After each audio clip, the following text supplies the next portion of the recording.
सत श्री अकाल, नमस्कार सारिਆਂ ਨੂੰ। चेतन भारत लर्निंग ਦੇ ਵਿੱਚ ਤੁਹਾਡਾ ਸਵਾਗਤ ਹੈ। ਤਾਂ ਕਿਸ ਤਰ੍ਹਾਂ ਹੋਇਆ ਸਾਰਿਆਂ ਦਾ ਪਟਵਾਰੀ ਦਾ ਪੇਪਰ? ਮੈਨੂੰ ਉਮੀਦ ਹੈ ਕਿ ਵਧੀਆ ਹੀ ਹੋਇਆ ਹੋਵੇਗਾ। ਪੰਜਾਬ ਕੁਆਲੀਫਾਈਂਗ ਪੇਪਰ ਜੋ ਸੀ ਉਹ ਸੌਖਾ ਹੀ ਸੀ, ਜੇ ਅਸੀਂ 4-5 ਕੁਐਸਚਨਸ ਨੂੰ ਛੱਡ ਦਈਏ ਜਿਹੜੇ ਥੋੜੇ ਜਿਹੇ ਕਨਫਿਊਜ਼ਿੰਗ ਸਨ। ਬਾਕੀ ਪੇਪਰ ਅਸੀਂ ਜੋ MCQs ਡਿਸਕਸ ਕੀਤੇ ਸਨ ਉਹਨਾਂ ਦੇ ਵਿੱਚੋਂ ਕਾਫੀ ਕੁਐਸਚਨਸ ਪੁੱਛੇ ਗਏ ਸੀ। ਤਾਂ ਚਲੋ ਆਓ ਫਿਰ ਅੱਜ ਆਪਾਂ ਪਟਵਾਰੀ ਦਾ ਪੇਪਰ ਦੇਖ ਲੈਂਦੇ ਹਾਂ ਕਿ ਕਿਸ ਤਰ੍ਹਾਂ ਦੇ ਕੁਐਸਚਨ ਸਾਡੇ ਤੋਂ ਪੁੱਛੇ ਗਏ ਸੀ, ਡਿਸਕਸ ਕਰ ਲੈਂਦੇ ਹਾਂ। ਖਬਰਦਾਰ, ਅੱਗੇ ਪਹਾੜਾਂ ਤੋਂ ਪੱਥਰ ਡਿੱਗਦੇ ਹਨ। ਵਾਕ ਵਿੱਚ ਖਬਰਦਾਰ ਸ਼ਬਦ ਵਿਸਮਿਕ ਦੀ ਕਿਹੜੀ ਕਿਸਮ ਦਾ ਸ਼ਬਦ ਹੈ? ਤਾਂ ਖਬਰਦਾਰ ਅਸੀਂ ਜਦੋਂ ਪੜ੍ਹ ਰਹੇ ਸੀ ਵਿਸਮਿਕ ਦੇ ਬਾਰੇ ਤਾਂ ਖਬਰਦਾਰ ਕਿਸ ਦੇ ਵਿੱਚ ਪੜ੍ਹਿਆ ਸੀ? ਅਸੀਂ ਅਸੀਸਵਾਚਕ ਦੇ ਵਿੱਚ ਪੜ੍ਹਿਆ ਸੀ। ਖਬਰਦਾਰ ਅਸੀਸਵਾਚਕ ਹੈ? ਨਹੀਂ। ਸੰਬੋਧਨੀ, ਕਿਸੇ ਨੂੰ ਸੰਬੋਧਨ ਕੀਤਾ ਗਿਆ ਹੈ। ਸੂਚਨਾਵਾਚਕ ਹੈ ਜਾਂ ਹੈਰਾਨੀਵਾਚਕ ਹੈ? ਤਾਂ ਸੂਚਨਾ ਹੈ। ਖਬਰਦਾਰ ਜਿੱਥੇ ਲਿਖਿਆ ਹੋਵੇ ਉਹ ਮਤਲਬ ਕਿ ਤੁਹਾਨੂੰ ਕੋਈ ਸੂਚਨਾ ਦਿੱਤੀ ਜਾ ਰਹੀ ਹੈ। ਤਾਂ ਇਸ ਦਾ ਆਨਸਰ ਅਸੀਂ ਲਗਾਵਾਂਗੇ ਸੀ। ਇਸ ਦਾ ਆਨਸਰ ਹੈ ਸੀ। ਨੈਕਸਟ ਦੇਖਦੇ ਹਾਂ। ਹਾਥੀਆਂ ਦੇ ਰੱਖਣ ਦੀ ਜਗ੍ਹਾ ਲਈ ਵਰਤੇ ਜਾਂਦੇ ਸ਼ਬਦ ਦਾ ਸ਼ੁੱਧ ਰੂਪ ਚੁਣੋ।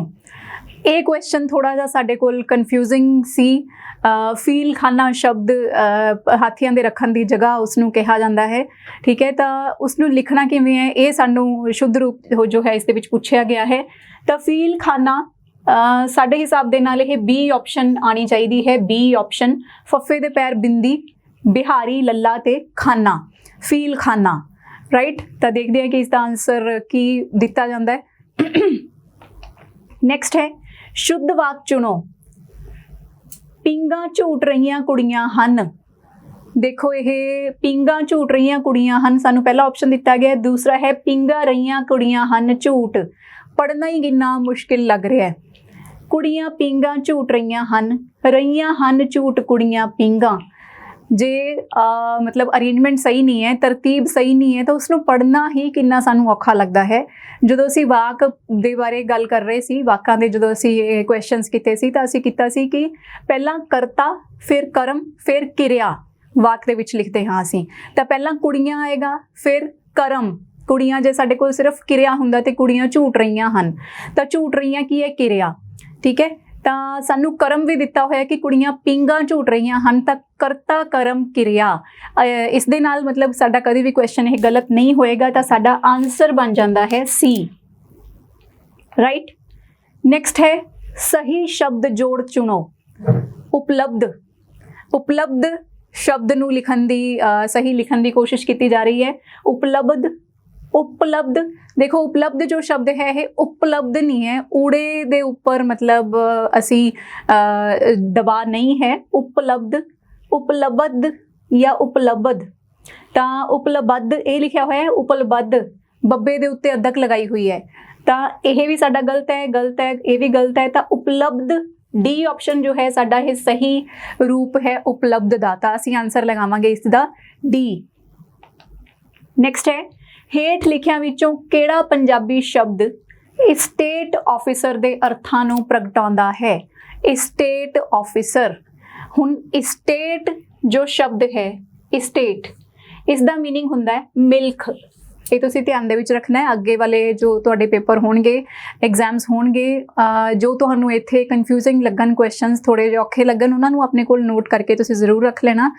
ਤਾਂ ਸਟੇਟ ਦਾ ਅਸੀਂ ਪੰਜਾਬੀ ਦੇ ਵਿੱਚ ਬੋਲਦੇ ਹਾਂ ਮਿਲਕ। ਤਾਂ ਆਫਿਸਰ ਦਾ ਹੋ ਗਿਆ ਅਫਸਰ, ਤਾਂ ਸਟੇਟ ਆਫਿਸਰ ਆਏਗਾ ਸਾਡੇ ਕੋਲ ਮਿਲਕ ਅਫਸਰ। ਅਸਿਸਟੈਂਟ ਸਟੇਟ ਆਫਿਸਰ ਤੁਸੀਂ ਸੁਣਿਆ ਹੋਏਗਾ, ਅਸਿਸਟੈਂਟ ਸਟੇਟ ਆਫਿਸਰ AEO। ਤਾਂ ਉਸ ਦਾ ਪੰਜਾਬੀ ਦੇ ਵਿੱਚ ਅਨੁਵਾਦ ਹੁੰਦਾ ਹੈ ਸਹਾਇਕ। ਅਸਿਸਟੈਂਟ ਦਾ ਸਹਾਇਕ, ਮਿਲਕ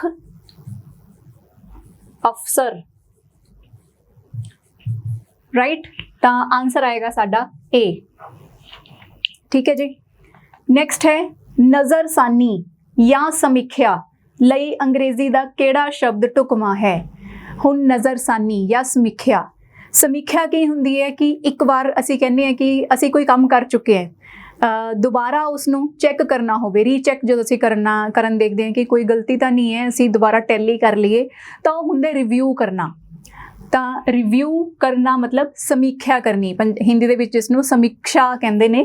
ਰਿਵਿਊ ਕਰਨਾ। ਸੈਡੀਮੈਂਟ, ਇੱਥੇ ਕੋਈ ਸ਼ਬਦ ਨਹੀਂ ਹੈ। ਰੀਅਲਿਸਟਿਕ ਤਾਂ ਹੁੰਦਾ ਯਥਾਰਥਵਾਦੀ, ਮਤਲਬ ਰਿਐਲਿਟੀ ਦੇ ਨਾਲ ਰਿਲੇਟਡ। ਸੈਬੋਟੇਜ ਹੁੰਦਾ ਤੋੜ ਭੰਨ ਕਰਨੀ, ਇਹ ਵੀ ਇੱਥੇ ਕੋਈ ਰਿਲੇਟਡ ਨਹੀਂ ਹੈ। ਰਿਵਿਊ ਸਾਡਾ ਇੱਥੇ ਰਾਈਟ ਆਨਸਰ ਆ ਜਾਏਗਾ। ठीक है। ਲੈਕਸੀਕੋਗ੍ਰਾਫਰ ਲਈ ਪੰਜਾਬੀ ਵਿੱਚ ਕਿਹੜਾ ਸ਼ਬਦ ਵਰਤਿਆ ਜਾਂਦਾ ਹੈ? ਲੈਕਸੀਕੋ, ਜੇ ਅਸੀਂ ਇਸ ਵਰਡ ਨੂੰ ਤੋੜੀਏ ਤਾਂ ਲੈਕਸੀਕੋ ਪਲਸ ਗ੍ਰਾਫਰ, ਲੈਕਸੀਕਨ ਜੋ ਸ਼ਬਦ ਹੁੰਦਾ ਹੈ ਅੰਗਰੇਜ਼ੀ ਦਾ, ਉਹ ਮਤਲਬ ਕਿ ਤੁਹਾਨੂੰ ਪਤਾ ਹੀ ਹੋਏਗਾ, ਲੈਕਸੀਕਨ ਹੁੰਦੀ ਹੈ ਡਿਕਸ਼ਨਰੀ। ਲੈਕਸੀਕਨ ਮਤਲਬ ਡਿਕਸ਼ਨਰੀ, ਸ਼ਬਦਕੋਸ਼ ਦੇ ਲਈ ਵਰਤਿਆ ਜਾਣ ਵਾਲਾ ਸ਼ਬਦ ਹੈ। ਤਾਂ ਲੈਕਸੀਕੋਗ੍ਰਾਫਰ, ਗ੍ਰਾਫਰ ਦੇ ਲਈ ਆ ਗਿਆ ਕਾਰ, ਤਾਂ ਕੋਸ਼ਕਾਰ ਸਾਡੇ ਲਈ ਇਹ ਸਾਡੇ ਵਾਸਤੇ ਇਹ ਮਤਲਬ ਕੀ ਹੈ, ਰਾਈਟ ਆਂਸਰ ਹੈ। ਫੋਟੋਗ੍ਰਾਫਰ ਇੱਥੇ ਕੋਈ ਨਹੀਂ ਹੈ, ਰਾਏਸ਼ੁਮਾਰੀ ਨਹੀਂ ਹੋ ਰਹੀ, ਰੇਖਿਕ ਕੋਈ ਸ਼ਬਦ ਨਹੀਂ ਹੈ, ਤਾਂ ਆਂਸਰ ਆਏਗਾ ਸਾਡਾ ਕੋਸ਼ਕਾਰ। ਨੈਕਸਟ ਹੈ ਅੰਗਰੇਜ਼ੀ ਦੇ ਸ਼ਬਦ ਡਿਸਟ੍ਰਿਕਟ ਲਈ ਸ਼ੁੱਧ ਪੰਜਾਬੀ ਰੂਪ ਚੁਣੋ। ਇਹ ਕੁਐਸਚਨ ਅਸੀਂ 2-3 ਵਾਰ MCQs ਦੇ ਵਿੱਚ ਡਿਸਕਸ ਕੀਤਾ ਸੀ। ਤਾਂ ਜ਼ਿਲ੍ਹਾ ਨੂੰ ਅਸੀਂ ਕਿਸ ਤਰ੍ਹਾਂ ਲਿਖਦੇ ਹਾਂ? ਤੁਸੀਂ ਆਪਣੇ ਜ਼ਿਲ੍ਹੇ ਦੇ ਵਿੱਚ ਪਹੁੰਚਦੇ ਹੋਵੋਗੇ ਬੱਸ ਰਾਹੀਂ, ਠੀਕ ਹੈ, ਜਾਂ ਫਿਰ ਟ੍ਰੇਨ ਦੇ ਰਾਹੀਂ, ਤਾਂ ਜ਼ਿਲ੍ਹਾ ਕਿਸ ਤਰ੍ਹਾਂ ਲਿਖਿਆ ਹੁੰਦਾ ਹੈ? ਜੱਜੇ ਦੇ ਪੈਰ ਬਿੰਦੀ ਸਿਹਾਰੀ, ਲੱਲੇ ਦੇ ਪੈਰ ਹਾਹਾ ਆਏਗਾ ਤੇ ਕੰਨਾ ਆਏਗਾ। ਜ਼ਿਲ੍ਹਾ ਨਹੀਂ ਹੁੰਦਾ, ਜ਼ਿਲ੍ਹਾ ਨਹੀਂ ਹੁੰਦਾ, ਜ਼ਿਲ੍ਹਾ, ਜ਼ਿਲ੍ਹਾ, ਇਹ ਸਾਡਾ ਰਾਈਟ ਆਂਸਰ ਹੈ। ਹਫਤੇ ਦੇ ਦਿਨ ਦੇ ਨਾਂ ਲਈ ਸ਼ੁੱਧ ਪੰਜਾਬੀ ਰੂਪ ਚੁਣੋ। ਹੁਣ ਹਫਤੇ ਦਾ ਦਿਨ ਦਾ ਨਾਂ ਦਿੱਤਾ ਹੋਇਆ ਸਾਨੂੰ, ਉਸ ਦੇ ਅਸੀਂ ਸ਼ੁੱਧ ਪੰਜਾਬੀ ਰੂਪ ਚੁਣਨਾ। ਦੇਖਦੇ ਹਾਂ ਕਿਹੜਾ ਹੈ। ਸ਼ੁੱਕਰਵਾਰ, ਸ਼ੁੱਕਰਵਾਰ, ਸ਼ੁਕਰ, ਇਹ ਉਹ ਵਾਲਾ ਸ਼ੁਕਰ ਨਹੀਂ ਹੈ ਕਿ ਸ਼ੁਕਰ ਹੈ, ਸ਼ੁੱਕਰਵਾਰ ਹੈ, ਸ਼ੁੱਕਰਵਾਰ ਹੈ, ਸ਼ੁਕਰ ਵਾਲਾ ਨਹੀਂ ਹੈ, ਇਹ ਸ਼ੁੱਕਰਵਾਰ ਅਸੀਂ ਬੋਲਦੇ ਹਾਂ। ਸ਼ੁੱਕਰਵਾਰ ਨਹੀਂ ਹੁੰਦਾ, ਠੀਕ ਹੈ, ਬਾਵੇ ਨੂੰ ਬੱਬਾ ਇੱਕ ਖਾਸ ਇਲਾਕੇ ਦੇ ਵਿੱਚ ਬੋਲਿਆ ਜਾਂਦਾ ਹੈ, ਤਾਂ ਉਹ ਅਸ਼ੁੱਧ ਹੋ ਜਾਂਦਾ ਹੈ। ਸ਼ੁੱਕਰਵਾਰ ਨਹੀਂ ਹੁੰਦਾ, ਸ਼ੁੱਕਰਵਾਰ ਇਹ ਸਾਡੇ ਕੋਲ ਸਹੀ ਲਿਖਿਆ ਹੋਇਆ ਹੈ, ਸ਼ੁੱਕਰਵਾਰ ਗਲਤ ਹੈ, ਤਾਂ ਸੀ ਸਾਡਾ ਇੱਥੇ ਕਰੈਕਟ ਆਂਸਰ ਹੈ। ਨੈਕਸਟ ਹੈ ਅੰਗਰੇਜ਼ੀ ਮਹੀਨੇ ਸੈਪਟੈਂਬਰ ਨੂੰ ਪੰਜਾਬੀ ਵਿੱਚ ਸ਼ੁੱਧ ਰੂਪ ਵਿੱਚ ਕਿਸ ਤਰ੍ਹਾਂ ਲਿਖਿਆ ਜਾਵੇਗਾ? ਸੈਪਟੈਂਬਰ, ਤਾਂ ਅਸੀਂ ਪੰਜਾਬੀ ਦੇ ਵਿੱਚ ਇਸ ਨੂੰ ਲਿਖਾਂਗੇ ਸਿਤੰਬਰ। ਸਿਤੰਬਰ, ਪੰਜਾਬੀ ਦੇ ਵਿੱਚ ਪਹਿਲੀ ਗੱਲ ਤਾਂ ਸਿਤੰਬਰ ਨਹੀਂ ਹੁੰਦਾ, ਸਤੰਬਰ ਹੁੰਦਾ ਹੈ, ਠੀਕ ਹੈ, ਤਾਂ ਇਹ ਸਾਡੀ ਕੈਂਸਲ ਹੋ ਜਾਂਦੀ ਹੈ। ਸਤੰਬਰ ਨਹੀਂ ਹੁੰਦਾ, ਸਤੰਬਰ ਨਹੀਂ ਹੁੰਦਾ, ਸਤੰਬਰ ਸਹੀ ਆਂਸਰ ਹੈ। ਦੇਖੋ ਇਸ ਦੇ ਵਿੱਚ ਤੁਹਾਨੂੰ ਸਹੀ ਆਂਸਰ ਲਗਾਉਣਾ ਬਿਲਕੁਲ ਵੀ ਔਖਾ ਨਹੀਂ ਸੀ। ਜੇ ਸੱਸੇ ਨੂੰ ਉਹਨਾਂ ਨੇ ਸਿਹਾਰੀ ਲਗਾ ਦਿੱਤੀ ਹੁੰਦੀ ਸਤੰਬਰ, ਤਾਂ ਫਿਰ ਹੋ ਸਕਦਾ ਹੈ ਕਿ ਤੁਹਾਨੂੰ ਥੋੜੀ ਜਿਹੀ ਕਨਫਿਊਜ਼ਨ ਹੁੰਦੀ। ਇਸ ਦੇ ਵਿੱਚ ਕੋਈ ਕਨਫਿਊਜ਼ਨ ਵਾਲੀ ਗੱਲ ਨਹੀਂ ਹੈ ਇਹਨਾਂ ਦੇ ਵਿੱਚੋਂ, ਤਾਂ ਬੀ ਆਂਸਰ ਸਾਡਾ ਰਾਈਟ ਆ ਜਾਏਗਾ। ਗੁਰਮੁਖੀ ਗਿਣਤੀ ਵਿੱਚ ਲਿਖੇ 3.25 ਨੂੰ ਅੰਗਰੇਜ਼ੀ ਵਿੱਚ ਕਿਸ ਤਰ੍ਹਾਂ ਲਿਖਿਆ ਜਾਵੇਗਾ? ਹਾਂਜੀ, ਹੁਣ 3 ਵੱਜ ਗਏ, ਉਸ ਤੋਂ ਬਾਅਦ ਅਸੀਂ ਕਹਿੰਦੇ ਹਾਂ ਕਿ 3.25 ਹੋ ਗਏ, ਤਾਂ 3.25 ਨੂੰ ਅਸੀਂ ਕਿਸ ਤਰ੍ਹਾਂ ਲਿਖਾਂਗੇ? ਦੇਖੋ, ਜੇ ਅਸੀਂ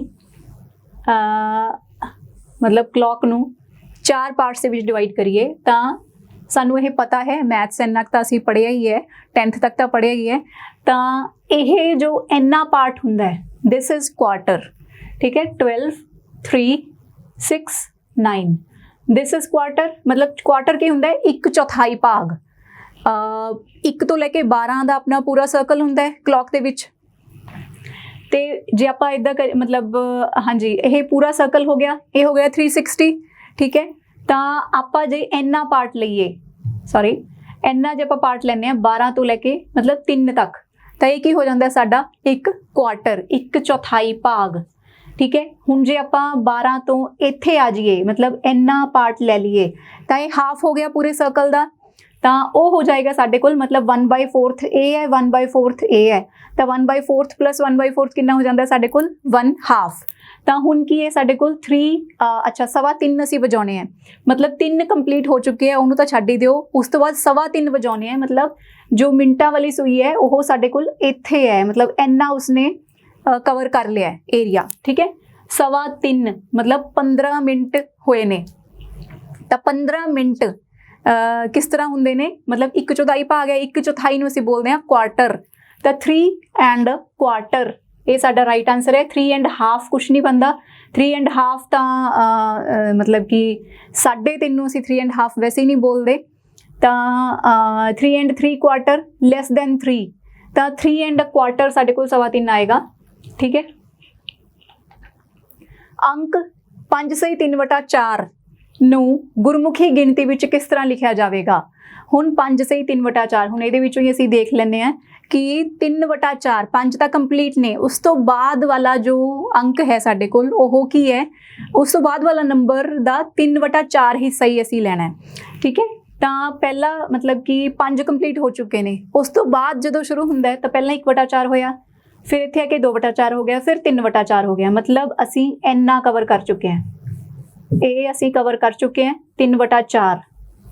ठीक है, जदों सूई इत्थे आ गई, मतलब इन्ना ट्रैवल करके इत्थे आ गई साडे कोल, तां मतलब 5 तो बाद उसने मतलब 3/4 हिस्सा हो कवर कर चुकी है, तां 5:45 वज गए ने साडे कोल। तां देखदे हाँ, 4:45 तो हो ही नहीं सकते, क्योंकि 5 तो पहला ही कंप्लीट कर चुके, तो साडे कोल बिल्कुल गलत हो चुके हैं। 5:15 हुंदे जे साडे कोल 5 से 1/4 दिता हुंदा, 5:30 हुंदे जे 5 से 2/4 दिता हुंदा, राइट। तां 5:45 वजाउंदी है घड़ी, 5 से 3/4 मतलब घड़ी क्या 5 से 3/4 नूं असीं 5:45 कहने आ, राइट। 79 नूं अंकां विच किवें लिखिया जावेगा? हुण गिनती असीं कीती सी तां ओही क्वेश्चन है 79 उण प्लस 80। मैं दस्सिया सी कि उण दा मीनिंग की हुंदा है एक घट, 80 तो एक घट तां 79 साडे कोल सही आंसर आ जांदा है, राइट। गुरमुखी लिपि किहड़े लिपि परिवार विचों जन्मी है? गुरमुखी लिपि किहड़े परिवार दे विचों आई है? फारसी दे विचों आई है? नहीं, वो तो बिल्कुल साडे कोल गलत आंसर है। रोमन दे विचों भी नहीं आई, रोमन ता लिपि है किस दी? अंग्रेजी रोमन लिपि दे विच लिखी जाती है। शाहमुखी भी नहीं है, तो ब्रह्मी लिपि जो है, ब्राह्मी लिपि ये असीं पंजाब जीके दे विच पढ़िया सी, ब्रह्मी लिपि दे विचों गुरमुखी लिपि आई है, ठीक है। असीं आ गए हाँ, वाक विच किहड़ा शब्द उदेश है? हुण वाक दे 2 पार्ट्स असीं पढ़े सी, 2 हिस्से पढ़े सी, उदेश अते विदेह। उदेश की हुंदा है? करता, करता जो कोई काम करदा है उसनूं असीं कहने हाँ उदेश, ते बाकी जो पार्ट हुंदा है वाक दा वो की हुंदा साडे कोल? विदेह। तां असीं आ गए हाँ, तुसीं खुद दसो कि इस दे विच उदेश की होएगा? इस दे विच करता कौन है? कौन आ गया है? असीं। तां असीं की है साडे कोल? करता है, उदेश है, तां ये साडा सही आंसर आ जाएगा। नवे भाषा विग्यानियां अनुसार भाषा दी छोटी तो छोटी सार्थक इकाई किसनूं कहा जांदा है? भाषा दी छोटी तो छोटी, भाषा दी पुछी हुई है, तो जदों असीं बोलते हैं तो की बोलते हैं? शब्द बोलते हैं, ठीक है। सब छोटी तो छोटी सार्थक इकाई की हुंदी है? शब्द हुंदी है। ये क्वेश्चन कीता सी असीं थोड़े दिन पहला कि बोलण वेले की साडे मूँह दे विचों निकलदा है? वाक निकलदे ने, मतलब छोटी तो छोटी इकाई किहड़ी हुंदी है? वर्ण बोलते हैं असीं? नहीं, अखर थोड़ी ना बोलते हैं असीं शब्द बोलते हैं, राइट। तां साडा ए सही आंसर आ जाएगा, शब्द। अपनी सरकार नूं सरकारे खालसा ते दरबार नूं दरबारे खालसा नां किसने दिता? बिल्कुल ईजी क्वेश्चन, जे तुसीं पंजाब जीके थोड़ा जिहा पढ़िया होया है। पंजाब जीके दी आपां गल नहीं करदे, मतलब पंजाब दा थोड़ा जिहा महाराजा रणजीत सिंह दे रिलेटेड असीं लैने हाँ। महाराजा रणजीत सिंह दे बारे महाराजा रणजीत सिंह ने अपनी सरकार नूं सरकारे खालसा ते दरबार नूं दरबारे खालसा दा नाम उन्होंने दिता सी। हुण देखो, जे तुसीं इह नहीं भी पढ़िया तां श्री गुरु हरगोबिंद सिंह जी नहीं है इसका आंसर, गुरु गोबिंद सिंह भी नहीं है, बंदा सिंह बहादुर नहीं है, उन्होंने कोई मतलब इस तरह की दरबार या सरकार उन्होंने मतलब रिलेटेड नहीं है ये प्रश्न। तो महाराजा रणजीत सिंह असीं एलिमिनेट करके भी यह आंसर साडा सही हो सकता सी। नैक्सट है, पहला एंग्लो सिख युद्ध किस किस दरम्यान होया? पहला एंग्लो सिख युद्ध होया सी 1845 दे विच मुदकी विखे।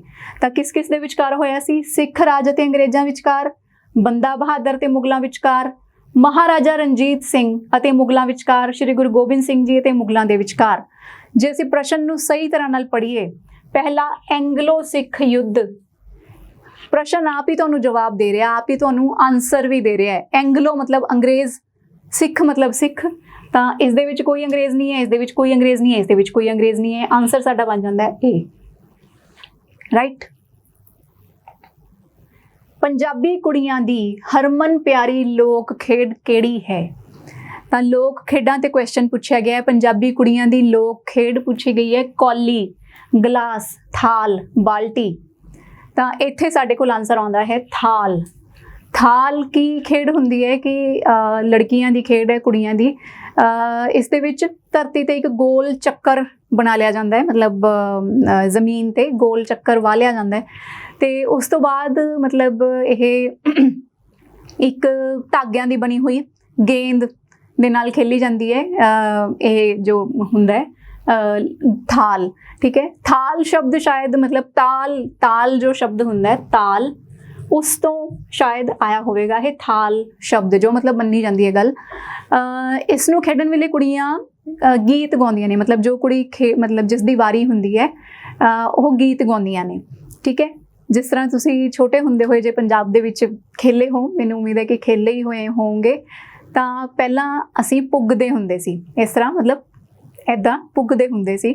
ਤਾਂ ਪੁਰਾਣੀ ਯਾਦਾਂ, ਬਚਪਨ ਦੀਆਂ ਯਾਦ ਆ ਗਈਆਂ। ਤਾਂ ਉਹ ਪਹਿਲਾਂ ਇੱਥੇ ਪੁੱਗਿਆ ਜਾਂਦਾ ਹੈ, ਫਿਰ ਜਿਹੜੀ ਕੁੜੀ ਐਂਡ ਤੇ ਰਹਿ ਜਾਂਦੀ ਹੈ ਉਸ ਦੀ ਵਾਰੀ ਆ ਜਾਂਦੀ ਹੈ, ਤਾਂ ਉਹ ਮਤਲਬ ਥਾਲ ਖੇਡ ਇਸ ਤਰ੍ਹਾਂ ਦੀ ਹੁੰਦੀ ਹੈ। ਲੜਕੇ ਦੇ ਵਿਆਹ ਸਮੇਂ ਲੜਕੇ ਵਾਲਿਆਂ ਦੇ ਘਰ ਕਿਹੜੇ ਗੀਤ ਗਾਏ ਜਾਂਦੇ ਨੇ? ਬਿਲਕੁਲ ਈਜ਼ੀ ਕੁਐਸਚਨ। ਇਹ ਤਾਂ ਜੇ ਤੁਸੀਂ ਕੁਛ ਨਹੀਂ ਵੀ ਪੜ੍ਹਿਆ ਹੋਇਆ, ਪੰਜਾਬੀ ਦਾ ਪੇਪਰ ਇਸ ਤਰ੍ਹਾਂ ਹੀ ਦੇਣ ਚਲੇ ਗਏ, ਤਾਂ ਇੰਨਾ ਕੁ ਤਾਂ ਸਾਨੂੰ ਸੱਭਿਆਚਾਰ ਬਾਰੇ ਪਤਾ ਹੀ ਹੈ ਕਿ ਲੜਕੇ ਦੇ ਵਿਆਹ ਵੇਲੇ ਲੜਕੇ ਵਾਲਿਆਂ ਦੇ ਘਰ ਕਿਹੜੇ ਗੀਤ ਗਾਏ ਜਾਂਦੇ ਨੇ? ਘੋੜੀਆਂ ਗਾਈਆਂ ਜਾਂਦੀਆਂ ਨੇ। ਸੁਹਾਗ ਤਾਂ ਲੜਕੀ ਦੇ ਘਰ ਗਾਏ ਜਾਂਦੇ ਨੇ ਵਿਆਹ ਵੇਲੇ। ਲੋਰੀਆਂ ਤਾਂ ਬੱਚੇ ਵਾਸਤੇ ਸਾਨੂੰ ਪਤਾ ਹੀ ਹੈ। ਅਲਾਉਣੀਆਂ ਵੀ ਇਹ ਕੀ ਹੁੰਦੇ ਆ? ਲੋਕ ਗੀਤ ਹੁੰਦੇ ਆ, ਲੇਡੀਜ਼ ਦਾ ਇਹ ਹੈ। ਤਾਂ ਘੋੜੀਆਂ ਸਾਡਾ ਆਨਸਰ ਆਏਗਾ, ਘੋੜੀਆਂ। ਵਿਆਹ ਵੇਲੇ ਧੀ ਵਾਲੀ ਧਿਰ ਵੱਲੋਂ ਪੁੱਤ ਵਾਲੀ ਧਿਰ ਨੂੰ ਸਿੱਧੇ ਸੰਬੰਧਿਤ ਕਾਟਵੇਂ ਵਿਅੰਗ ਅਤੇ ਮਸ਼ਕਰੀ ਭਰੇ ਪ੍ਰਕਾਰਜ ਗੀਤਾਂ ਦਾ ਨਾਂ ਕੀ ਹੈ? ਢੁਕਵਾਂ ਵਿਕਲਪ ਚੁਣ ਕੇ ਖਾਲੀ ਸਥਾਨ ਭਰੋ।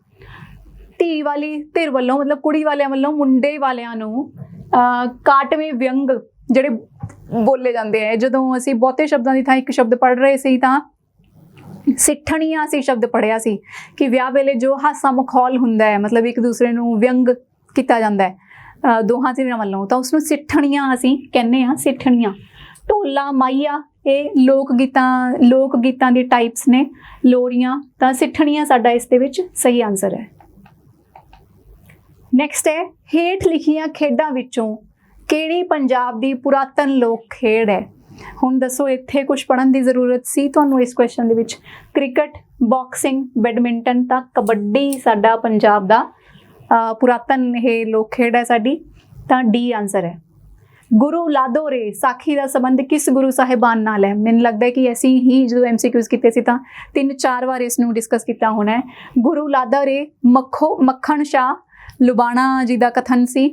ਤਾਂ ਸ਼੍ਰੀ ਗੁਰੂ ਤੇਗ ਬਹਾਦਰ ਜੀ ਲਈ ਇਹ ਉਹਨਾਂ ਨੇ ਕਿਹਾ ਸੀ, ਜਦੋਂ ਉਹਨਾਂ ਨੇ ਸ਼੍ਰੀ ਗੁਰੂ ਤੇਗ ਬਹਾਦਰ ਮਤਲਬ 9ਵੇਂ ਗੁਰੂ ਸਾਹਿਬਾਨ ਦੀ ਜਦੋਂ ਉਹਨਾਂ ਨੇ ਮਤਲਬ ਭਾਲ ਕੀਤੀ ਸੀ ਬਕਾਲਾ ਵਿਖੇ, ਤਾਂ ਗੁਰੂ ਨਾਨਕ ਦੇਵ ਜੀ, ਗੁਰੂ ਅੰਗਦ ਦੇਵ ਜੀ, ਗੁਰੂ ਅਮਰਦਾਸ ਜੀ, ਸ਼੍ਰੀ ਗੁਰੂ ਤੇਗ ਬਹਾਦਰ ਜੀ ਸਾਡਾ ਰਾਈਟ ਆਨਸਰ ਹੈ। ਸ਼੍ਰੀ ਗੁਰੂ ਅਰਜਨ ਦੇਵ ਜੀ ਨੇ ਕਿੰਨੇ ਰਾਗਾਂ ਵਿੱਚ ਬਾਣੀ ਰਚੀ ਹੈ? ਤਾਂ ਇਹ ਵੀ ਕੁਐਸਚਨ ਅਸੀਂ 2-3 ਵਾਰ ਸੇਮ ਕੁਐਸਚਨ ਅਸੀਂ ਇਹ ਡਿਸਕਸ ਕੀਤਾ ਸੀ। ਸ਼੍ਰੀ ਗੁਰੂ ਜੀ ਨੇ 30 ਰਾਗਾਂ ਦੇ ਵਿੱਚ ਆਪਣੀ ਬਾਣੀ ਰਚੀ ਹੈ। ਤਾਂ ਇਹ ਮੈਂ ਤੁਹਾਨੂੰ ਇੱਕ ਰਾਗ ਦਾ ਨਾਮ ਵੀ ਦੱਸਿਆ ਸੀ ਜਿਸ ਦੇ ਵਿੱਚ ਸ਼੍ਰੀ ਗੁਰੂ ਅਰਜਨ ਦੇਵ ਜੀ ਦੀ ਬਾਣੀ ਵੀ ਹੈ, ਸ਼੍ਰੀ ਗੁਰੂ ਨਾਨਕ ਦੇਵ ਜੀ ਦੀ ਵੀ ਬਾਣੀ ਹੈ, ਹੋਰ ਵੀ ਕਈ ਗੁਰੂ ਸਾਹਿਬਾਨ ਦੀ ਸਾਡੇ ਕੋਲ ਬਾਣੀ ਹੈ। ਤਾਂ ਉਸ ਰਾਗ ਦਾ ਨਾਮ ਤੁਸੀਂ ਦੱਸਣਾ ਹੈ, ਠੀਕ ਹੈ। ਜੇ ਤੁਸੀਂ ਕਲਾਸਿਸ ਲਗਾਈਆਂ ਨੇ, ਚੰਗੀ ਤਰ੍ਹਾਂ ਪੜ੍ਹਾਈ ਕੀਤੀ ਹੈ, ਤਾਂ ਤੁਹਾਨੂੰ ਇਹ ਆਉਂਦਾ ਹੋਏਗਾ। ਤਾਂ 30 ਰਾਗਾਂ ਦੇ ਵਿੱਚ ਬਾਣੀ ਜੋ ਹੈ ਰਚੀ ਸੀ ਸ਼੍ਰੀ ਗੁਰੂ ਜੀ ਨੇ। ਬਾਬਰ ਬਾਣੀ ਦੀ ਰਚਨਾ ਕਿਸ ਗੁਰੂ ਸਾਹਿਬਾਨ ਨੇ ਕੀਤੀ? ਹੁਣ ਦੱਸੋ ਜੀ, ਬਾਬਰ ਬਾਣੀ ਜਦੋਂ ਆਪਾਂ ਸ਼੍ਰੀ ਗੁਰੂ ਨਾਨਕ ਦੇਵ ਜੀ ਦੇ ਬਾਰੇ ਪੜ੍ਹ ਰਹੇ ਸੀ ਤਾਂ ਮੈਂ ਤੁਹਾਨੂੰ ਇੱਕ ਕਥਨ ਗੁਰੂ ਜੀ ਦਾ ਦੱਸਿਆ ਸੀ। ਜਦੋਂ ਕਿ ਬਾਬਰ ਇਨਵੇਡ ਕਰਦਾ ਹੈ ਤਾਂ ਗੁਰੂ ਜੀ ਮਤਲਬ ਕਿ ਉਸ ਜੋ ਬਾਬਰ ਨੇ ਅਤਿਆਚਾਰ ਕੀਤੇ, ਜੋ ਜ਼ੁਲਮ ਢਾਏ ਲੋਕਾਂ ਤੇ, ਉਸ ਦੇ ਉਹ ਗਵਾਹ ਸਨ। ਉਹਨਾਂ ਨੇ ਆਪਣੀ ਅੱਖੀਂ ਉਹ ਸਭ ਕੁਝ ਦੇਖਿਆ ਸੀ। ਤਾਂ ਅਸੀਂ ਜਾਣਦੇ ਹਾਂ ਕਿ ਗੁਰੂ ਜੀ ਕਿੰਨੇ ਮਤਲਬ ਕਿ ਨਰਮ ਦਿਲ ਸਨ, ਕਿਸ ਤਰ੍ਹਾਂ ਉਹ ਲੋਕਾਂ ਦੇ ਨਾਲ ਹਮਦਰਦੀ ਰੱਖਦੇ ਸਨ, ਕਿੰਨਾ ਦਇਆਪੂਰਵਕ ਉਹਨਾਂ ਦਾ ਜੋ ਸੁਭਾਅ ਸੀ। ਤਾਂ 80 ਮਾਰ ਪਈ ਕੁਰਲਾਣਾ ਤੈ ਕੀ ਦਰਦ ਨਾ ਆਇਆ, ਤਾਂ ਉਹ ਰੱਬ ਨੂੰ ਐਡਰੈਸ ਕਰਦੇ ਨੇ, ਰੱਬ ਨੂੰ ਕਹਿੰਦੇ ਨੇ ਕਿ ਇੰਨਾ ਘਾਣ ਹੋ ਰਿਹਾ ਹੈ, ਇੰਨੀ ਮਾਰ ਪੈ ਰਹੀ ਹੈ, ਤੈਨੂੰ ਦਰਦ ਨਾ ਆਇਆ, ਮਤਲਬ ਪਰਮਾਤਮਾ ਨੂੰ ਉਹ ਪੁੱਛਦੇ ਨੇ। ਬਾਬਰ ਬਾਣੀ ਉਹਨਾਂ ਨੇ ਰਚਨਾ ਕੀਤੀ ਸੀ ਸ਼੍ਰੀ ਗੁਰੂ ਨਾਨਕ ਦੇਵ ਜੀ ਨੇ। ਤਾਂ ਅਗਲਾ ਦੇਖਦੇ ਹਾਂ, ਸ਼੍ਰੀ ਗੁਰੂ ਅੰਗਦ ਦੇਵ ਜੀ ਸਿੱਖਾਂ ਦੇ ਕਿੰਨਵੇਂ ਗੁਰੂ ਸਾਹਿਬਾਨ ਸਨ? ਇਸ ਤੋਂ ਸੌਖਾ ਪ੍ਰਸ਼ਨ ਹੋ ਹੀ ਨਹੀਂ ਸਕਦਾ ਕਿਸੇ ਵੀ ਪੇਪਰ ਦੇ ਵਿੱਚ। ਸ਼੍ਰੀ ਗੁਰੂ ਅੰਗਦ ਦੇਵ ਜੀ ਸਾਡੇ ਕੋਲ ਦੂਸਰੇ ਗੁਰੂ ਜੀ ਸਨ। ਸ਼੍ਰੀ ਗੁਰੂ ਨਾਨਕ ਦੇਵ ਜੀ ਤੋਂ ਬਾਅਦ ਸ਼੍ਰੀ ਗੁਰੂ ਅੰਗਦ ਦੇਵ ਜੀ ਆ ਗਏ। ਤਾਂ ਸ਼੍ਰੀ ਗੁਰੂ ਅਰਜਨ ਦੇਵ ਜੀ ਕਿਸ ਗੁਰੂ ਸਾਹਿਬਾਨ ਦੇ ਸਪੁੱਤਰ ਸਨ? ਤਾਂ ਕਿਸ ਗੁਰੂ ਸਾਹਿਬਾਨ ਦੇ ਸਪੁੱਤਰ ਸਨ? ਸ਼੍ਰੀ ਗੁਰੂ ਨਾਨਕ ਦੇਵ ਜੀ ਦੇ ਸਨ। ਉਹਨਾਂ ਨੇ ਤਾਂ ਅਸੀਂ 2 ਪੁੱਤਰ ਕੀਤੇ ਸੀ, ਬਾਬਾ ਸ਼੍ਰੀ ਚੰਦ ਤੇ ਬਾਬਾ ਲਖਮੀ ਚੰਦ। ਸ਼੍ਰੀ ਗੁਰੂ ਅੰਗਦ ਦੇਵ ਜੀ ਦੇ ਸਨ, ਸ਼੍ਰੀ ਗੁਰੂ ਅਮਰਦਾਸ ਜੀ ਦੇ, ਸ਼੍ਰੀ ਗੁਰੂ ਰਾਮਦਾਸ ਜੀ ਦੇ।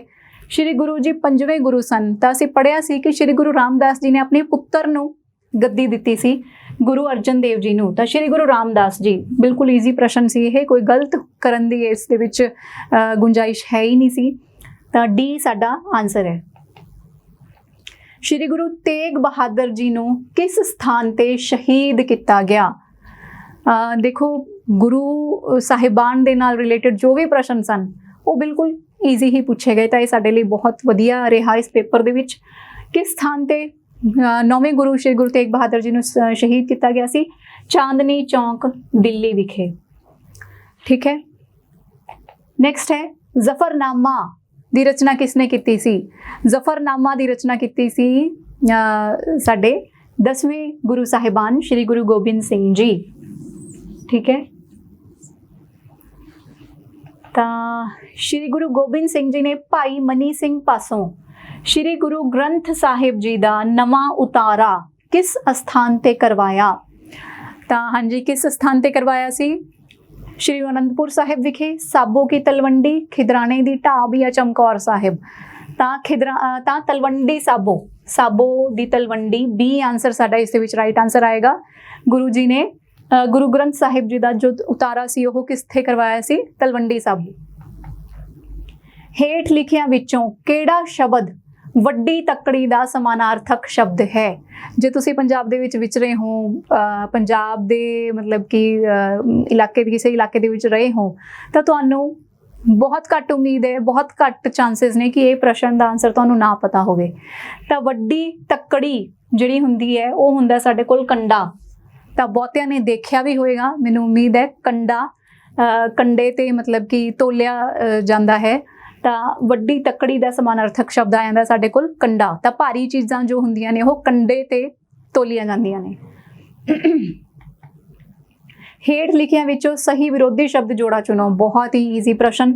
ਦੂਰ, ਪਰੇ। ਹੁਣ ਦੂਰ ਹੈ ਤੇ ਪਰੇ ਹੈ ਤਾਂ ਸਮਾਨਾਰਥਕ ਸ਼ਬਦ ਹੋ ਗਿਆ ਕਿ ਪਰੇ ਕਰ ਦੇ, ਪਰੇ ਹੋ ਜਾ। ਰਾਤ, ਹਨੇਰਾ, ਇਹ ਵੀ ਮਤਲਬ ਕਿ ਇੱਕੋ ਜਿਹੀ ਗੱਲ ਹੋ ਗਈ। ਸੂਰਜ, ਧੁੱਪ। ਤਾਂ ਵਿਰੋਧੀ ਸ਼ਬਦ ਕਿਹੜਾ ਹੋਇਆ ਸਾਡੇ ਕੋਲ? ਵਸਣਾ ਤੇ ਉਜੜਨਾ।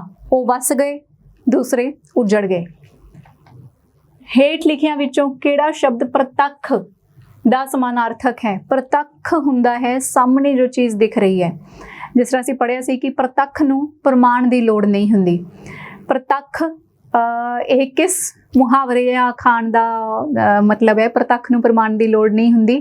ਇਹ ਤੁਸੀਂ ਦੱਸਣਾ ਹੈ। ਇਹ ਅਸੀਂ ਪੜ੍ਹਿਆ ਹੋਇਆ, ਕੀਤਾ ਹੋਇਆ। ਪ੍ਰਤੱਖ ਸ਼ਬਦ ਵੀ ਅਸੀਂ ਕਈ ਵਾਰੀ ਪੜ੍ਹਿਆ ਹੋਇਆ। ਪ੍ਰਤਿਅਕਸ਼ ਜੋ ਹੈ ਹਿੰਦੀ ਦਾ ਸ਼ਬਦ, ਉੱਥੋਂ ਹੈ ਪ੍ਰਤੱਖ। ਤਾਂ ਸਮਾਨਾਰਥਕ ਕਿਸ ਦਾ ਹੈ? ਜੌਹਰ।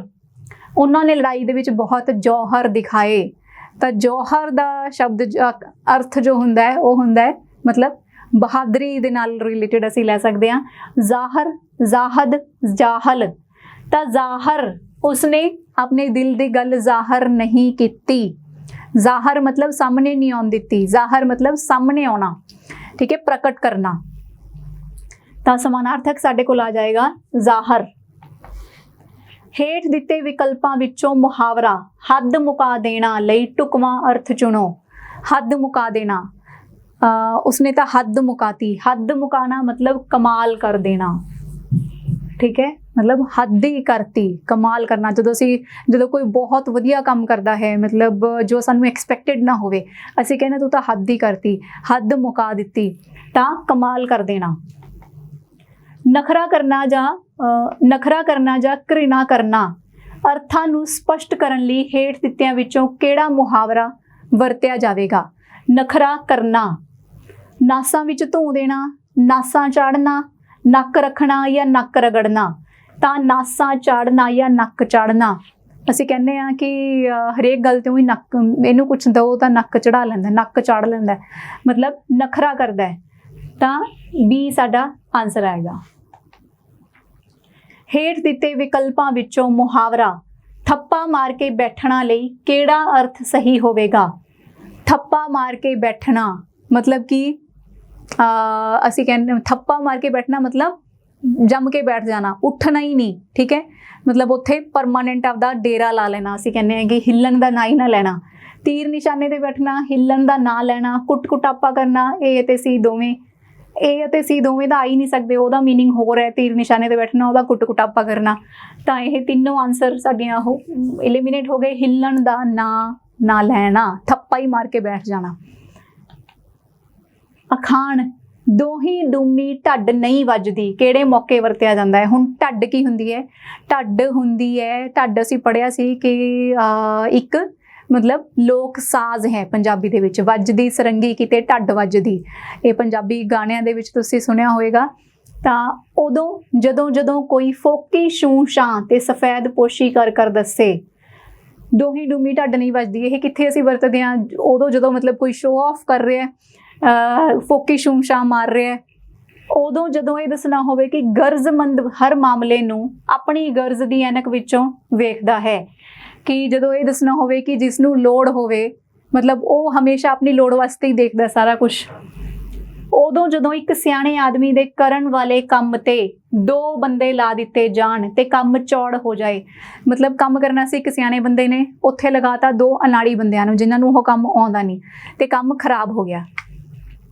उदों जदों किसी मनुख नूं ढड्ड ना वजाउणी आउंदी होवे ਤਾਂ ਦੋਹੀ ਡੂਮੀ ਢੱਡ ਨਹੀਂ ਵੱਜਦੀ, ਤਾਂ ਇਸ ਦਾ ਮੀਨਿੰਗ ਸ਼ਾਇਦ ਇਹ ਹੋ ਸਕਦਾ ਹੈ ਕਿ ਢੱਡ ਜਦੋਂ ਵੱਜਦੀ ਹੈ ਤਾਂ ਇੱਕ ਸਾਈਡ ਤੋਂ ਹੀ ਵੱਜਦੀ ਹੈ, ਠੀਕ ਹੈ, ਦੋਹਾਂ ਸਿਰਿਆਂ ਤੋਂ ਇੱਕੋ ਵਾਰੇ ਨਹੀਂ ਵੱਜਦੀ, ਠੀਕ ਹੈ। ਤਾਂ ਇਹ ਸਾਡਾ ਆਨਸਰ ਆਏਗਾ ਕਿ ਇੱਕ ਜਿਹੜਾ ਕੰਮ ਇੱਕ ਦੇ ਕਰਨ ਵਾਲਾ ਹੈ ਉਹ ਦੋ ਅਨਾੜੀ ਬੰਦਿਆਂ ਤੋਂ ਨਹੀਂ ਹੋ ਸਕਦਾ, ਤਾਂ ਸੀ ਸਾਡਾ ਰਾਈਟ ਆਨਸਰ ਆਏਗਾ ਇਹਦਾ। ਜਦੋਂ ਕੋਈ ਬੰਦਾ ਆਪਣੇ ਕਾਰਾਂ ਵਿਹਾਰਾਂ ਦੇ ਧੰਦਿਆਂ ਵਿੱਚ ਇੰਨਾ ਰੁੱਝਿਆ ਹੋਵੇ ਕਿ ਕਿਤੇ ਮੌਜ ਮੇਲੇ ਜਾਂ ਯਾਰਾਂ ਦੋਸਤਾਂ ਨਾਲ ਸਮਾਂ ਗੁਜ਼ਾਰਨ ਲਈ ਨਾ ਜਾ ਸਕੇ, ਉਦੋਂ ਉਸ ਲਈ ਕਿਹੜਾ ਅਖਾਣ ਵਰਤਿਆ ਜਾਂਦਾ ਹੈ? ਮਤਲਬ ਜਦੋਂ ਕੋਈ ਕੰਮ ਦੇ ਵਿੱਚ ਮਤਲਬ ਕਿਸੇ ਨੂੰ ਵੇਲ ਹੀ ਨਹੀਂ, ਜਿਸ ਤਰ੍ਹਾਂ ਅਸੀਂ ਕਹਿੰਦੇ ਹਾਂ ਕਿ ਸਿਰ ਖੁਰਕਣ ਦੀ ਵੇਲ ਨਹੀਂ, ਤਾਂ ਉਹ ਕਿਤੇ ਵੀ ਮਤਲਬ ਇੰਜੋਏ ਕਰਨ ਵਾਸਤੇ, ਜਿਸ ਤਰ੍ਹਾਂ ਅਸੀਂ ਕਹਿੰਦੇ ਹਾਂ ਮੇਲੇ ਵਗੈਰਾ ਨਹੀਂ ਜਾ ਸਕਦਾ, ਤਾਂ ਉੱਥੇ ਕਿਹੜੀ ਅਸੀਂ ਵਰਤਦੇ ਹਾਂ? 32 ਦਿਨ ਤੇ 33 ਮੇਲੇ ਤੱਤਾ ਜਾਵੇ ਕਿਹੜੇ ਵੇਲੇ, ਲੱਗ ਲੜਾਈਏ ਧੇਲੇ ਦਾ ਗੁੜ ਖਾਈਏ, ਮਨੁੱਖ ਪਰਸੀਏ ਵਸ ਪਿਆ, ਸੋਨਾ ਪਰਖੀਏ ਕਸ ਪਿਆ, ਬੁਹਾ ਤਾਕ ਭਲਾ ਲੇਖਾ ਪਾਕ ਭਲਾ। ਤਾਂ 32 ਦਿਨ ਤੇ 33 ਮੇਲੇ ਤੱਤਾ ਜਾਵੇ ਕਿਹੜੇ ਵੇਲੇ, ਤਾਂ ਮਤਲਬ ਮਹੀਨੇ ਦੇ ਵਿੱਚ ਦਿਨ ਤੇ 32 ਨੇ, ਇਹ ਸਿਰਫ ਅਖਾਣ ਹੈ, ਦਿਨ ਘੱਟ ਨੇ ਤੇ ਮੇਲੇ ਵੱਧ ਨੇ, ਮਤਲਬ ਟਾਈਮ ਹੀ ਨਹੀਂ ਲੱਗਦਾ ਕਿਵੇਂ ਕਦੋਂ ਜਾਈਏ। ਇਹ ਸਾਡਾ ਆਨਸਰ ਹੈ ਇੱਥੋਂ। जिस मौके अखाण गुड़ खाना ते गुलगुलियां तो परहेज वरत्या जाता है, उस मौके होर किहड़ा अखाण वरत्या जाता है? दिते गए विकल्पां विचों चुनो। हुण गुड़ खाना ते गुलगुलियां तो परहेज असीं कहने हैं कि बनावटी परहेज, गुड़ खा लेना, कहना कि मैं खांदा नहीं, गुड़ वाली चीज़ नहीं खांदा, गुड़ वाली चीज़ दे विच भी तां गुड़ ही है, गुलगुलियां तो परहेज करदा है। गुड़ घी मैदा तेरा जल फूक बसंतर मेरा, ਇਹ ਜੋ ਅਖਾਣ ਹੈ ਗੁੜ ਘੀ ਮੈਦਾ ਤੇਰਾ, ਜਦੋਂ ਮਤਲਬ ਕਿ ਵੰਡ ਹੋ ਰਹੀ ਹੋਵੇ ਤਾਂ ਮਤਲਬ ਆਪਦਾ ਹਿੱਸਾ ਤਾਂ ਪੂਰਾ ਲੈਣਾ ਚਾਹਣਾ, ਗੁੜ ਘੀ ਮੈਦਾ ਤੇਰਾ ਜਲ ਫੂਕ ਬਸੰਤਰ ਮੇਰਾ, ਕਿ ਆਪਦਾ ਹਿੱਸਾ ਪੂਰਾ ਲੈਣਾ ਚਾਹਣਾ, ਮਤਲਬ ਵੰਡ ਪੂਰੀ ਚੰਗੀ ਤਰ੍ਹਾਂ ਹੋਣੀ ਚਾਹਣੀ, ਪਰ ਜੇ ਜਿੱਥੇ ਆਪਦੇ ਪੈਸੇ ਲੱਗਦੇ ਹੋਣ ਉੱਥੇ ਲਾਉਣੇ ਨਾ, ਦੂਸਰੇ ਤੋਂ ਤਾਂ ਮਤਲਬ ਪੂਰਾ ਲੈ ਲੈਣਾ, ਆਪਦਾ ਕੋਈ ਖਰਚ ਕਰਨ ਤੋਂ ਬਚਣਾ, ਤਾਂ ਉੱਥੇ ਇਹ ਵਰਤਿਆ ਜਾਂਦਾ ਹੈ। ਤੁਸੀਂ ਥੋੜ੍ਹਾ ਜਿਹਾ ਧਿਆਨ ਰੱਖਣਾ ਹੈ। ਤੇਲ ਖਾਣਾ ਤੇ ਗੁਲਗੁਲਿਆਂ ਤੋਂ ਪਰਹੇਜ਼, ਗੁੜ ਦਿੱਤਿਆਂ ਜੇ ਦੁਸ਼ਮਣ ਮਰੇ ਤਾਂ ਮੋਹਰਾ ਕਿਉਂ ਦਈਏ? ਹੁਣ ਦੇਖੋ ਇਹ ਬਿਲਕੁਲ ਸਪਸ਼ਟ ਹੈ ਕਿ ਜੇ ਗੁੜ ਦਿੱਤਿਆਂ ਤੋਂ ਕੋਈ ਮਤਲਬ ਕਿ ਵੈਰੀ ਆਪਦਾ ਬਣਦਾ ਹੋਵੇ ਤਾਂ ਅਸੀਂ ਮੋਹਰਾ ਕਿਉਂ ਦਈਏ, ਮਤਲਬ ਉਸ ਦੇ ਨਾਲ ਫਿਰ ਗਲਤ ਵਿਹਾਰ ਜਾਂ ਮਤਲਬ ਕੁਛ ਇਸ ਤਰ੍ਹਾਂ ਦਾ ਕਿਉਂ ਕਰੀਏ? ਇਹਨਾਂ ਵਿੱਚੋਂ ਕੋਈ ਵੀ ਨਹੀਂ।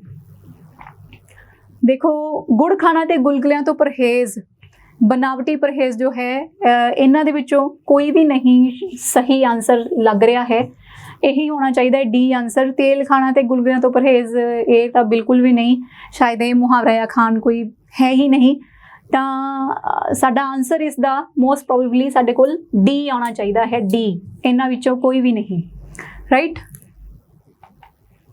हेठ लिखियां विचों किहड़ा अगेतर लगन नाल ज़्यादातर शब्दां दे अर्थ उल्टे हो जाते हैं?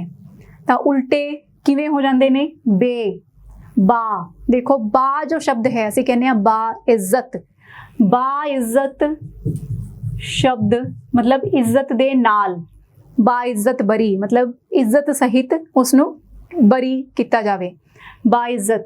सू, सू जिथे भी लग जाए वह हुंदा है वधिया, सू अगेतर जिससे लग जाए, जिस तरह सुविचार, चंगा विचार। उप, उप राष्ट्रपति, ठीक है, उप प्रधान असी बोलते हैं। तो उल्टा किस दे नाल हुंदा है, बे दे नाल, बेकार, बेस्वाद। बेस्वाद असी बहुत बार शब्द ये देखा होएगा, पढ़िया होएगा, बेस्वाद, बेकार, बेअकल। पंजाबी दे विच घरां दे विच बहुत बोलिया जाता है बेअकल। तो साडा आंसर आएगा बे। आवली पिछेतर लग के बनन वाला सही शब्द चुनो। आवली, साली, साली तो सानू किते नहीं लग रहा कि आवली पिछेतर लग्या होया है। शब्दावली, सवाल दी चाली। तब देखो कितना स्पष्ट है, कितना ईजी प्रश्न है। आवली पिछेतर इत्थे लग्या होया, सानू वैसे ही पता चल रहा है, तो बी आंसर है साडा। सब अगेतर लग के बनन वाला सही शब्द चुनो। सब हुंदा है छोटा, जिस तरह सब इंस्पैक्टर, ठीक है, इंस्पैक्टर तो नीचे। सब कमेटी, कमेटी तो छोटी कमेटी। ना सबक, सबक ते कोई सब, सब प्लस कक्का नहीं है, ये सब कोई अगेतर नहीं लग्या होया इत्थे। सबज, सबर, ता सब कमेटी साडे कोल डी आंसर आ जाएगा। ला अगेतर ला के बनन वाला सही शब्द चुनो। हुण ला अगेतर लाउणा असीं, लाण, लाहौर, लाइन। हुण इन्हां दे विच लाहौर ते लाइन ते कोई यह ला अगेतर नहीं है। ला प्लस इलाज, ला इलाज मतलब जिसका कोई इलाज ना होवे, ठीक है। ला परवाह असीं बोलते हैं, ला परवाह, ला परवाह जिसनू परवाह ना होवे। ला इलाज जिसका कोई इलाज ना होवे, ठीक है। ला प्लस इलाज, तां साडा सही शब्द आ जाएगा सी। व्याकरण अनुसार सार्थक शब्द किन्ने किस्म दे हुंदे ने। हुण सार्थक शब्द जिहड़े व्याकरण दे विच असीं पढ़े सी, यह क्वेश्चन असीं कीता होया है। 8 इसदा आंसर आएगा नाव, पड़नाव, किरिया विशेषण, किरिया विशेषण, योजक, संबंधक अते विस्मक। तां 8 इसदा साडे कोल आंसर आ जांदा है। 8 तरह दे हुंदे ने। गुरमुखी वर्णमाला विच श, शशा चिन्ह अखर किहड़ी भाषावां विचों लए शब्दां दे उच्चारण नूं सही रूप विच प्रगटाउण लई नवीन वर्ग विच शामिल किया गया। सही विकल्प चुनो। हाँ जी, असीं बहुत बार डिस्कस किया सी कि नवीन वर्ग के जो शब्द ने, सॉरी अखर ने, वह किहड़ियां भाषावां दे विचों लिते गए ने। असीं साडे कोल आएगा फारसी। तो फारसी दियां धुनियां नूं प्रकट करन दे लई कुछ अखरां दे पैर दे नीचे बिंदी लगाई गई। तो सस्सा, खखा, जज्जा मतलब ये सारे इस तरह साडे कोल बने ने। तो फारसी साडा सही आंसर आएगा। गुरमुखी वर्णमाला दी नवीन टोली वर्ग का किहड़ा अखर सब तो अंत विच वर्णमाला विच शामिल किया गया। तो सेम क्वेश्चन असीं साडा कीता होया। पंजाबी भाषा विभाग पटियाला द्वारा इसकी पछाण की गई सी। लल्ले दे पैर बिंदी, लल्ले दी जिहड़ी मतलब जे तालवी धुनी नूं प्रकट करना होवे तां पटियाले द्वारा यह मतलब कि पंजाबी भाषा विभाग उन्हां द्वारा यह पछाण की गई सी। लल्ले दे पैर बिंदी साडे कोल सही आंसर आएगा। मालक ने नौकरानी नूं नौकरी तो कढ़ दिता। वाक का लिंग बदल के असीं सही वाक चुनना है। हुण देखो असीं इस तरह के वाक कीते हुए है कि पहला तो असीं मालक का लिंग बदलांगे। मालक का लिंग साडे कोल की आएगा, मालकण। तां मालकण तां जां तां साडा ए आएगा या सी आएगा। मालकण ने नौकरानी का लिंग की आएगा, नौकर आएगा। तां इत्थे नौकरानी लिखिया होया है, साडा कैंसल हो गया, ये तो पहला ही गलत है। तो मालकण ने नौकर नूं नौकरी तो कढ़ दिता, सी साडा आंसर आ गया। मामा जी ते भूआ जी कल आउणगे। वाक का लिंग बदल के बनन वाला सही वाक चुनो। हुण फिर असीं लिंग बदलना है। मामा जी का लिंग की हुंदा है, मामी जी। तो मामी जी असीं देखते हैं तो साडा या तो बी आएगा या डी आएगा। मामी जी ते फुफड़ जी कल आउणगे, तो सी बी साडा सही आंसर बन गया। मामा जी का लिंग मामा जी तो नहीं आएगा, मामा जी नाल मामी जी हुंदे ने। तो नैक्सट है शहनशाह शब्द का बहुवचन की है। बहुवचन असीं दसना है तो शहनशाहां, शहनशाहां ने बहुत काम किते। तो शहनशाहां साडा सही है। शहनशाहा कोई शब्द नहीं हुंदा, शहनशाही इसका कोई बहुवचन नहीं है, शहनशाहत नहीं है। तो शहनशाहां बिल्कुल ईजी प्रश्न। ਪੰਜਾਬੀ ਭਾਸ਼ਾ ਦੇ ਕੁਝ ਸ਼ਬਦਾਂ ਜਿਵੇਂ ਵਿੱਚ, ਉੱਤੇ ਆਦਿ ਨੂੰ ਲਿਖਤ ਰੂਪ ਦਿੰਦੇ ਸਮੇਂ ਦਾ ਜਦੋਂ ਪਹਿਲਾ ਅੱਖਰ ਛੱਡ ਕੇ ਲਿਖਿਆ ਜਾਵੇ ਤਾਂ ਉਸ ਅੱਖਰ ਦੀ ਥਾਂ ਕਿਹੜਾ ਵਿਸ਼ਰਾਮ ਚਿੰਨ੍ਹ ਪਾਇਆ ਜਾਂਦਾ ਹੈ? ਕੀ ਪੁੱਛਣਾ ਚਾਹੁੰਦੇ ਨੇ? ਵਿੱਚ ਜਿਸ ਤਰ੍ਹਾਂ ਹੈ ਤਾਂ ਪਹਿਲਾ ਅੱਖਰ ਜਦੋਂ ਅਸੀਂ ਛੱਡ ਦਿੰਦੇ ਹਾਂ, ਠੀਕ ਹੈ, ਜਿਸ ਇਹ ਵੀ ਅਸੀਂ ਕੀਤਾ ਹੋਇਆ। ਜਦੋਂ ਅਸੀਂ ਵਿਸ਼ਰਾਮ ਚਿੰਨ੍ਹ ਤੇ ਪ੍ਰਸ਼ਨ ਕਰ ਰਹੇ ਸੀ ਤਾਂ ਤੁਸੀਂ ਜਾ ਕੇ ਉਸ ਕਲਾਸ ਨੂੰ ਦੇਖ ਸਕਦੇ ਹੋ। ਸੇਮ ਕੁਐਸਚਨ ਅਸੀਂ ਕੀਤਾ ਸੀ ਕਿ ਜਦੋਂ ਵਿੱਚ ਦੀ ਜਗ੍ਹਾ ਤੇ ਅਸੀਂ ਚ ਲਿਖਦੇ ਹਾਂ, ਜਿਸ ਤਰ੍ਹਾਂ ਅਸੀਂ ਕਹਿੰਦੇ ਹਾਂ ਕਿ ਚੰਡੀਗੜ੍ਹ 'ਚ, ਚੰਡੀਗੜ੍ਹ ਵਿੱਚ, ਚੰਡੀਗੜ੍ਹ 'ਚ, ਤਾਂ ਚੰਡੀਗੜ੍ਹ 'ਚ ਜੋ ਹੈ ਜਦੋਂ ਅਸੀਂ ਚ ਲਿਖਦੇ ਹਾਂ ਇਕੱਲਾ ਤਾਂ ਅਸੀਂ ਛੁੱਟ ਮਰੋੜੀ ਲਗਾਉਂਦੇ ਹਾਂ, ਛੁੱਟ ਮਰੋੜੀ। ਤਾਂ ਇੱਥੇ ਅਸੀਂ ਕੋਮਾ ਲਗਾਉਂਦੇ ਹਾਂ ਇੱਕ ਉੱਪਰ, ਉਸਨੂੰ ਅਸੀਂ ਕਹਿੰਦੇ ਹਾਂ ਛੁੱਟ ਮਰੋੜੀ। ਬ੍ਰੈਕਟ ਨਹੀਂ ਲਗਾਉਂਦੇ, ਡੈਸ਼ ਨਹੀਂ ਲਗਾਉਂਦੇ, ਦੁਬਿੰਦੀ ਨਹੀਂ ਹੁੰਦੀ, ਇਹ ਛੁੱਟ ਮਰੋੜੀ ਅਸੀਂ ਬੋਲਦੇ ਹਾਂ, ਰਾਈਟ। ਤਾਂ ਇਹ ਸੀ ਸਾਡਾ ਪੰਜਾਬੀ ਦਾ ਜੋ ਪਾਰਟ ਸੀ। ਤਾਂ ਹੁਣ ਮੈਨੂੰ ਉਮੀਦ ਹੈ ਕਿ ਸਾਰਿਆਂ ਦਾ ਇਹ ਵਧੀਆ ਹੀ ਹੋਇਆ ਹੋਵੇਗਾ। ਤਾਂ ਤੁਸੀਂ ਆਪਣੇ ਕੁਐਸਚਨਸ ਚੈੱਕ ਕਰ ਸਕਦੇ ਹੋ, ਮਾਰਕਸ ਤੁਹਾਡੇ ਦੇਖ ਸਕਦੇ ਹੋ। ਆਲ ਦ ਬੈਸਟ, ਥੈਂਕ ਯੂ।